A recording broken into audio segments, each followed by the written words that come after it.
on the 1st of January 1929 at Nurse Brahini's maternity hospital, which was in Coronation Street opposite the school, the North Merredin School.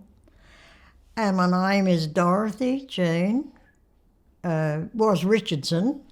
I'm now Robinson, have been for a long time. And my mother's name was Constance Watt. She was born in Merredin, about 1908, I think, something like that. No, she wasn't born in Merredin because there was no maternity hospital here. They had to go to Wagen. That was the closest maternity hospital, was Wagen.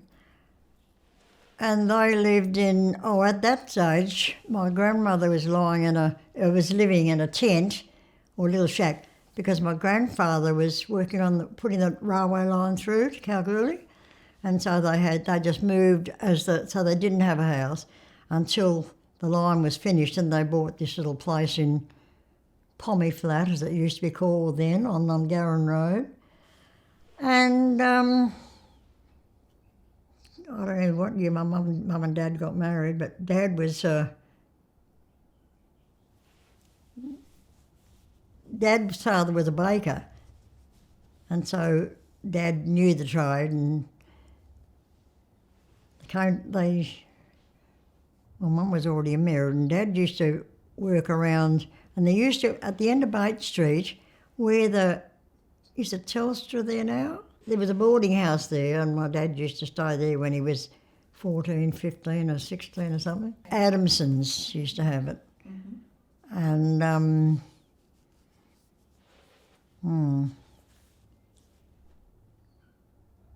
my sister was born in the Merredin Hospital, but I wasn't, because Mum and Dad had this, after they got married,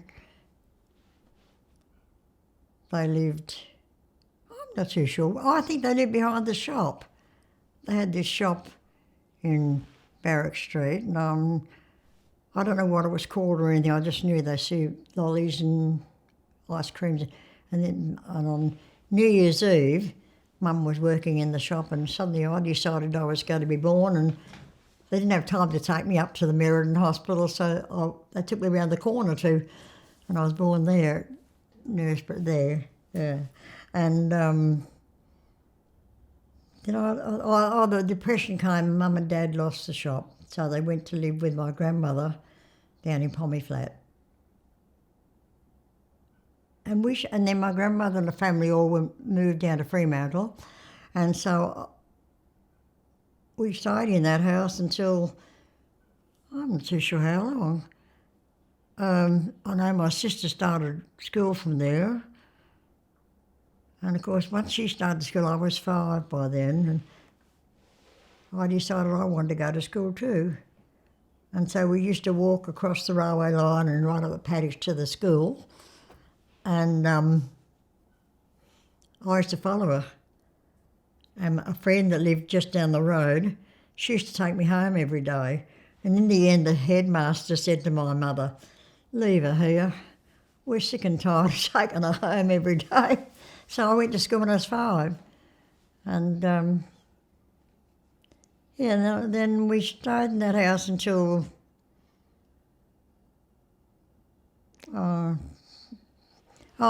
during the Depression, there was a baker's over the other side. I think they were in, not street,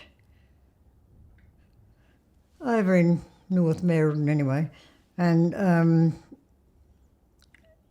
they put Dad on because he knew the baking trade. So then he used to drive the baker's cart every morning, delivering the bread around the houses, and a horse and cart. I've got a picture of that at home. And then we moved into Merredin, from Pommy Flat, went into town, and we lived in, that house is not there anymore anyway. And then we moved to Bate Street, yes, just about where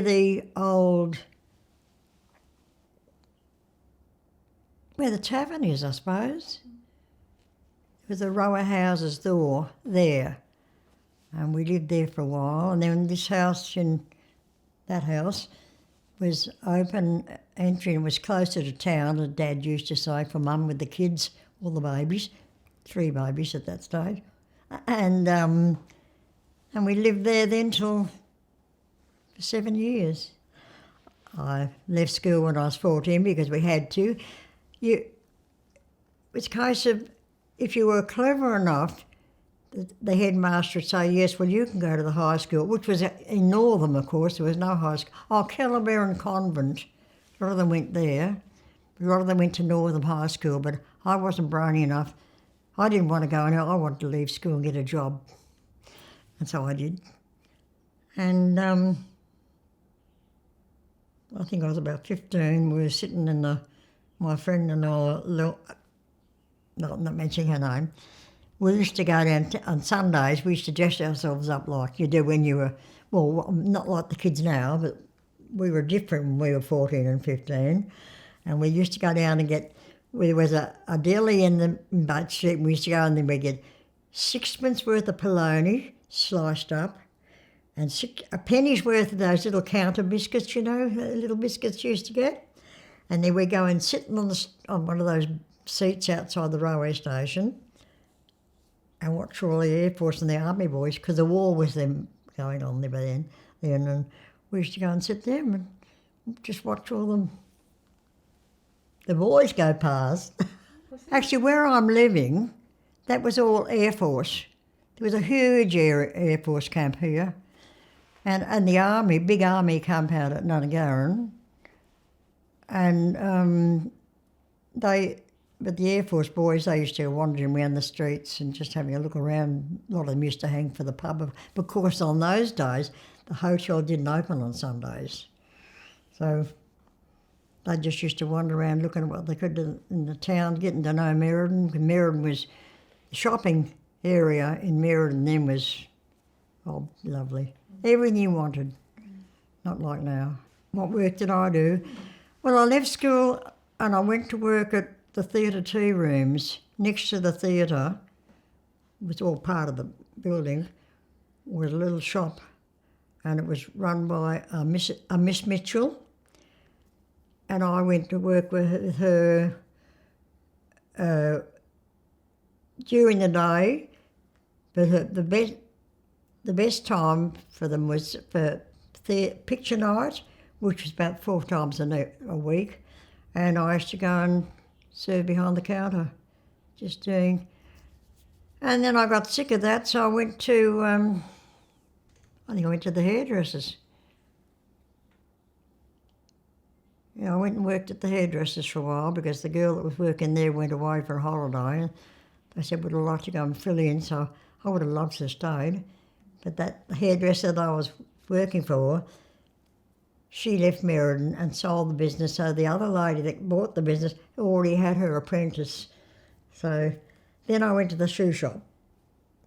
Mr. Thompson, remember the Thompsons that were here?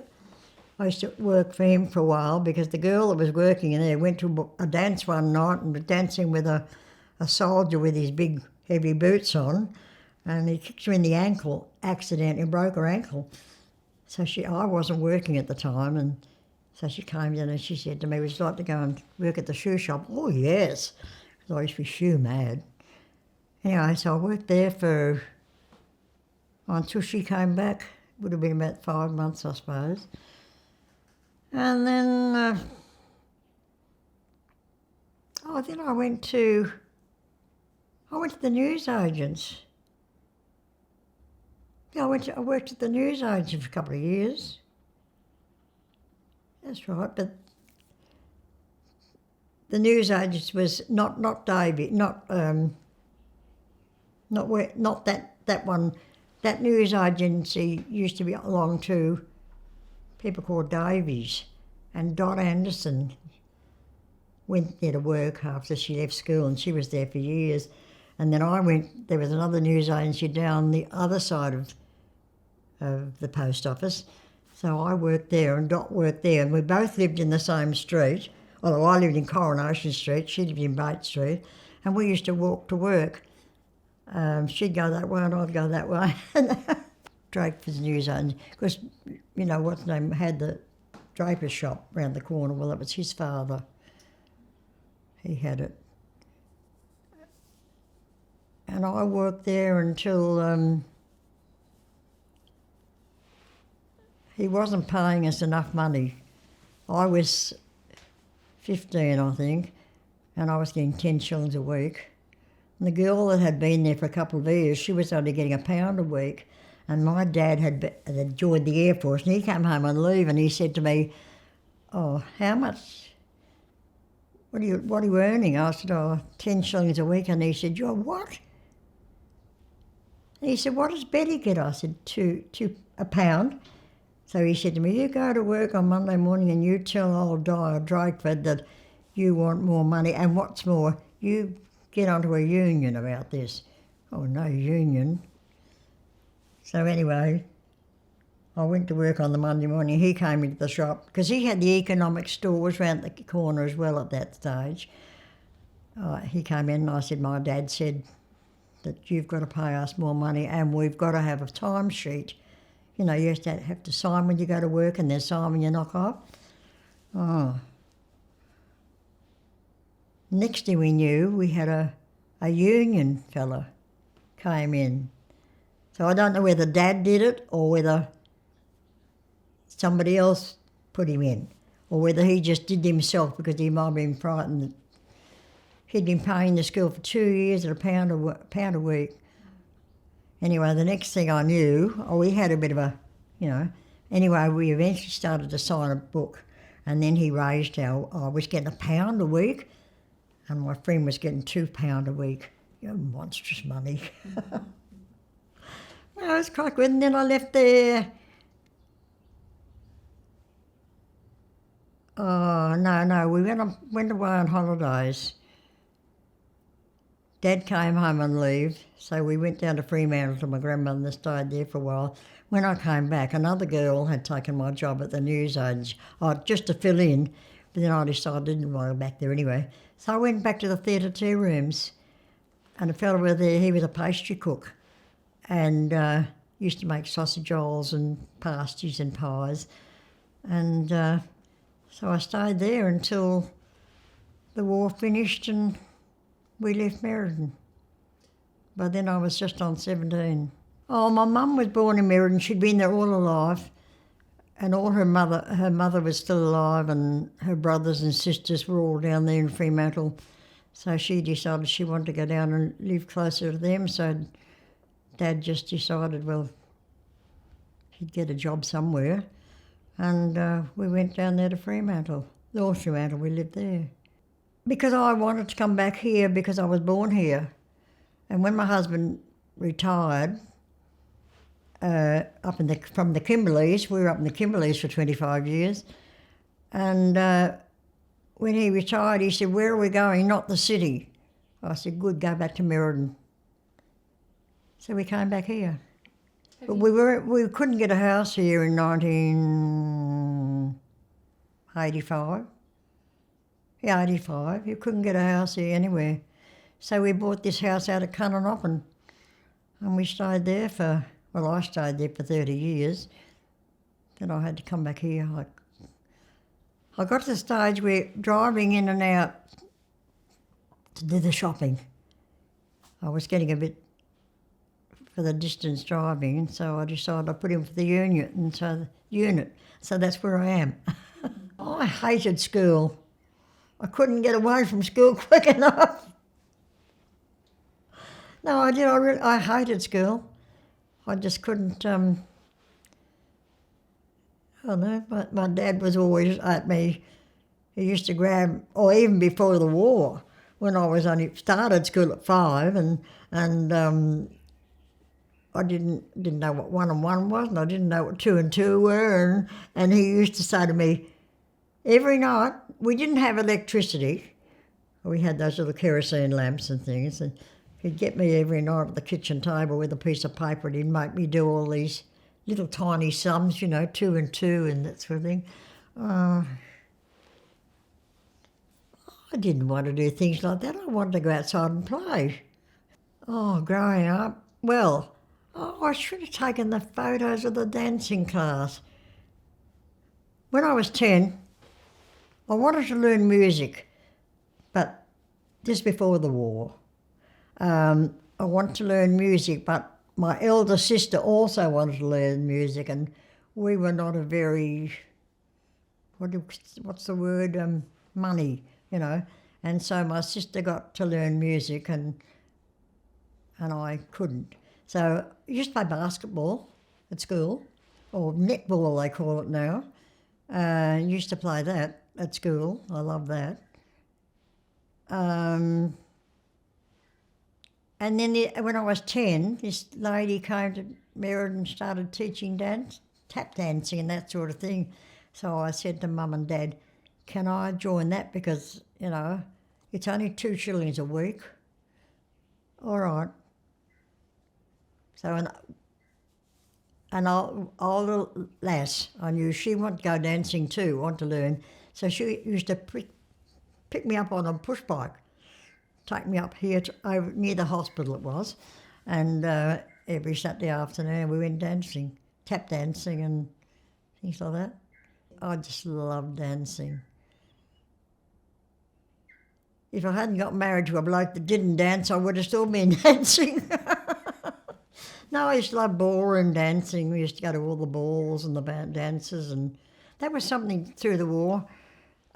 We used to have at least three dances a week, and there was movies every night through the war, because they had all the Air Force and the Army boys from Nungarran used to come in, and there was a lot of things for them to do, you know. And then they'd have a football matches between the Air Force boys and the Nungarran boys, and we used to go out to Nungarran to the football and that sort of thing. But my girlfriend and I,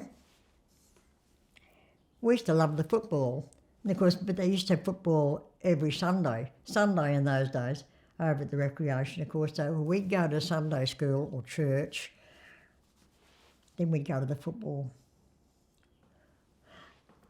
Go home, because where we lived in Coronation Street, the Salvation Army was only on the corner, because I was Salvation Army, or so was my friend at that stage. And so we'd go back to my place, take out our Sunday school clothes and go over to the football. Oh, I don't know, we just used to love to go to the football. I used to love the football. Oh, it didn't cost us anything, no. I don't know whether it cost older people, but it didn't cost us anything. Well, after Dad joined the Air Force, Mum still had one baby in a pram. My brother Ted was about 3, I think. So Sunday mornings, Mum had we didn't go to Sunday school. Oh, we didn't always go to Sunday school. We used to go, oh no, during the war the Salvation Army closed up, that's right. Because the fellow that was doing it, the officer at the time, was Army Padre. So he had to go, and so the lady that was left, she closed it down. So then, my mum and I and one little brother, one in the pram, Mum would put some sandwiches and a bottle of water in the pram, and off we go through the recreation ground out to the Merredin Rock. Spend Sunday mornings there. My friend used to come sometimes, but no, just Mum and I. And of course then, no, my elder sister, she didn't like getting out of bed. Oh, I had my other sister too. She used to come. There was Mum and I, my other sister, younger one, and the baby in the pram, that's right. Anything.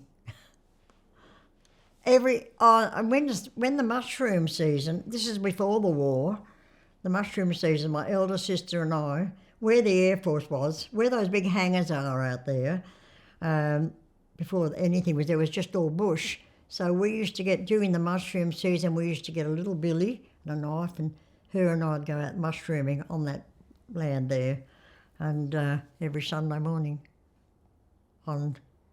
before the war. So We used to love to do that. And of course, then Dad bought a car, and we used to go out and stay at a farm, last farm. We had some friends living out there that used to work for Last. So we used to go out there quite often on a Sunday morning, pile into the old car. It was an old Essex, I think. I think it was Dad's first car was an Essex. Yeah, poor old thing. About 1928 model, I think it might have been, or even earlier. But we used to get out the farm. Sometimes they used to kill a sheep, but we used to do that. And of course, we had the Merredin Club next to us. There was an old fella who used to live at, not Ardith, going south. There's a hotel there. It could have been, Colgar. And he used to come in every Saturday afternoon and go to the club to play bowls, and then he'd come down to my dad and he'd say, "Do you think you could take me home? I'm too drunk to drive home." And so we'd all pile into the old Essex, and away we'd go and take this old fella home, and he always used to bring us a jar of lollies, and lots of things we used to do. I wasn't interested in very much at all, only having fun, even as a little kid. And of course, when we were little kids, of course, we had no radios, nothing like that. No telephones, nothing. And so every afternoon at 5 o'clock, there used to be a session come on the wireless. Dad had a wireless because Dad used to work on wirelesses. He used to sell them and he would repair radios. So we had a radio, big cabinet thing, like this. And every afternoon at 5 o'clock, Mum would say, "Come on, Dad and Dave," or something like that was on. So my sister and I, and if Lorna was there, we'd all go and sit on the lounge room floor listening to the radio, to all these little kids shows that used to be on. And any shows that were on before 7, like hillbilly shows and things like that, we used to love to listen to them. And couldn't see what you were doing, but you could hear it, and you knew what was going on, you know. Oh, fun. Oh, fun. Fun. Well, that's where I met my husband. Well, that's what I was saying. We were sitting down at the railway station on seats along the outside.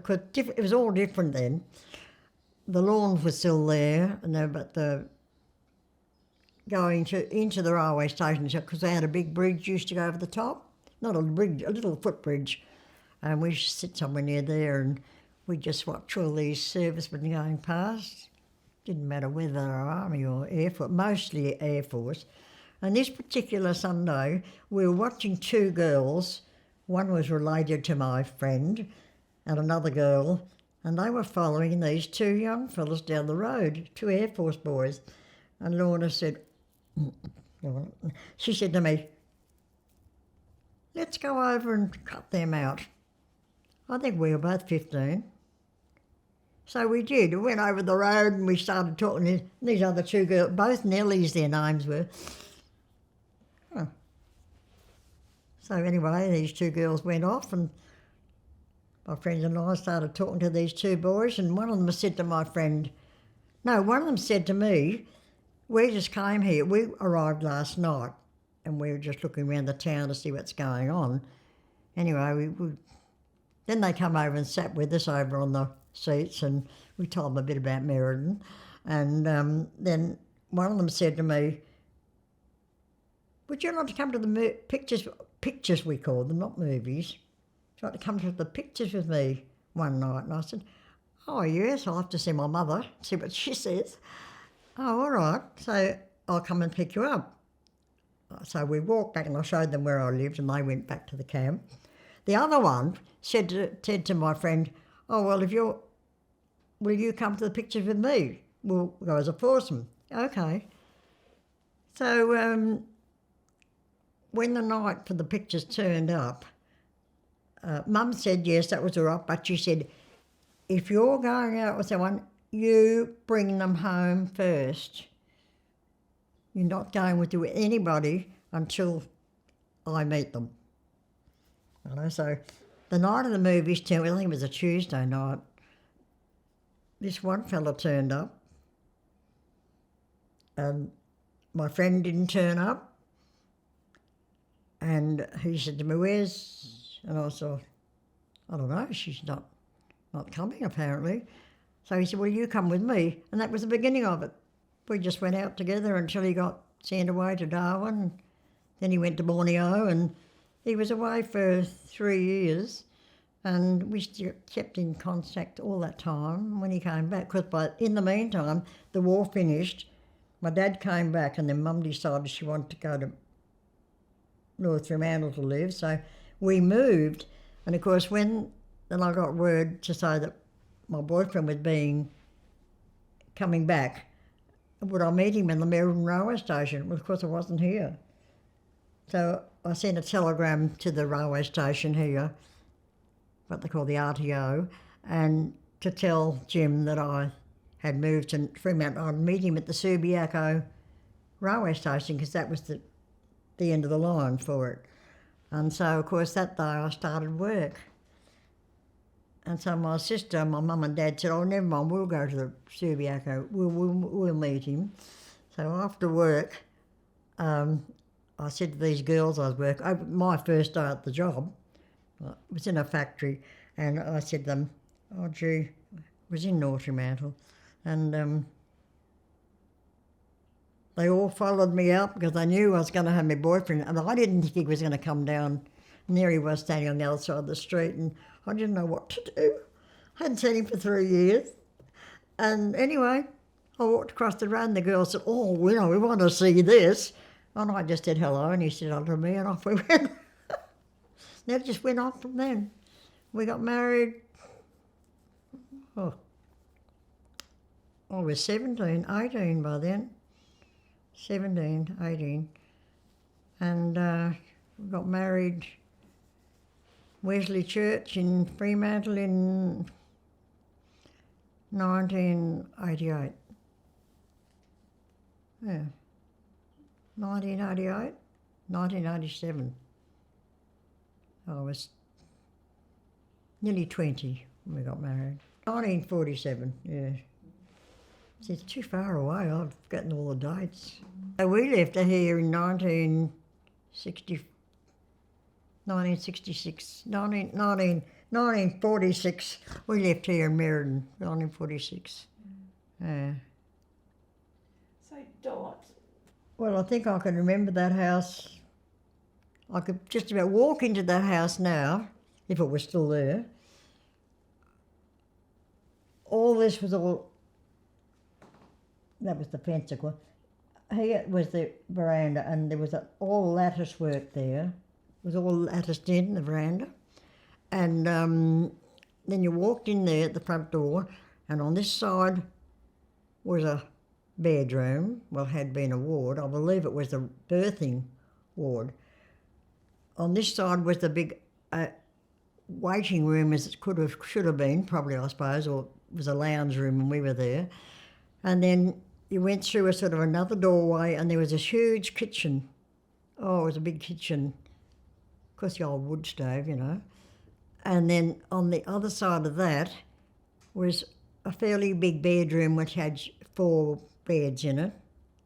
Well, I suppose it would have been when it was a maternity hospital. But on the other side, this side here, that was one big long ward. And you walked in, there was a door going from off the veranda here into there, because that part of it was a private room. And then the big long ward attached to that, in the bathroom and toilet. Now the toilet was down the backyard. So, but that was what it was like. Oh yes, well when we moved back, I would have been 10. Yeah, I would have been 10, moved back into there. And we lived there for 7 years. Yeah. But it was awful having to just get out of bed and go across the road to school. Oh, yes. Well, I mean, I didn't know anything else, so I just did what I had to do and what everybody else was. My friend and I, once we left school, we were just her and I. We never ever mixed with other people. We sort of, we used to meet up at the balls and the dances and that with the girls and the kids we went to school with, but apart from that, no, we were just about, we grew up together and we just stuck together until I left Merredin, of course, and she stayed. But, no, I guess it was a good life. Had a good mum.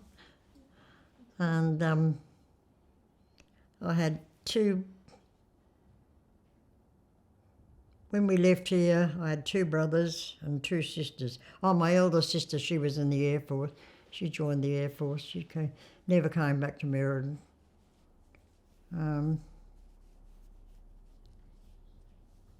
Yeah.